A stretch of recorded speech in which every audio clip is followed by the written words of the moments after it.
বন্ধু কামের তো খামে গেছে। কি হয়েছে আবার? দেশে খালি দাবি আর দাবি রে।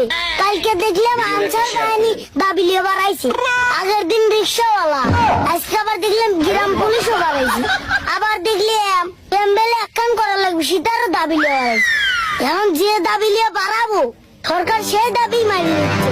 এটা তো আমিও দেখছি রে, কিন্তু আমরা কি করবো তাই কর। তোমার মাথায় আর গিলু নাই, এখন কি দাবি লিয়ে বাড়ানো লাগবে বুঝতেছ না? কি দাবি লিয়ে? এখনই তো সুযোগ রে, কাকা মামা আমার বিয়েই দেয় না, বারবার খালি কয় যে মুসলমানি না লিয়ে বিয়ে করবে চাও। এখনই তো দাবি লিয়ে বাড়ান লাগবি, এক দফা এক দাবি, মুসলমানি না আগে বিয়ে হবি। ঠিক আছে রে বন্ধু, এই সময় দাবিটা পূরণ করাই লাগবে। আচ্ছা তাহলে চল, সালবার শুনে শুনে সব দেখি শাহবাগ চত্বর দল করো, চল। তার বন্ধু নাই, চল চল।